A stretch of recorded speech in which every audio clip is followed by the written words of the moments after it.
Magandang araw mga ka-Gris TV! Welcome po sa ating panibagong vlog dito sa Japan. Samahan niyo ako mag-explore, kumain at mag-share ng aming simpleng buhay dito. Hello mga Bessie! Look andito kami ngayon sa Santopia Okayama Soja, WAPS Pool dito sa Okayama, Japan.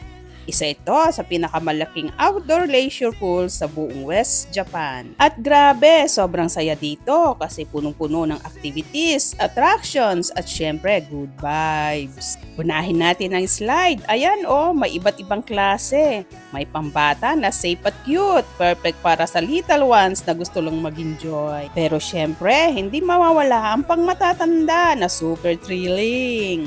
Yung tipong hahampasin ka ng kaba habang dumudulas pababa. Tapos mapapahiyaw ka na lang ng hanggang sa dulo. At kung gusto mo naman ng chill mood, ayan, meron silang lazy river. Ang sarap mag-float. Dito parang go with the flow lang. Parang buhay. Minsan kailangan natin mag-relax at hayaan ang agos ng panahon. Ang daming pwedeng gawin kasi meron ding playground para sa mga bata. So talagang all out fun for the whole family, diba? Pero ito lang mga besi, gusto ko lang i-share. Minsan ang pool parang buhay din. May mga slide na nakakatakot pero kapag sinubukan mo, sobrang saya pala.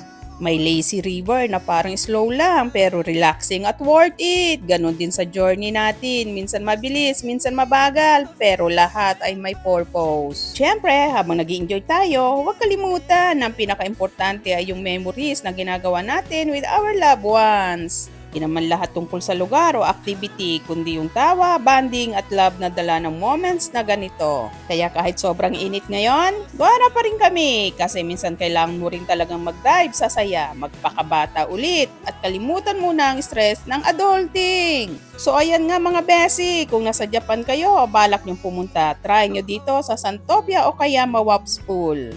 Open sila hanggang end of September, kaya habang summer vibes habang nandito pa.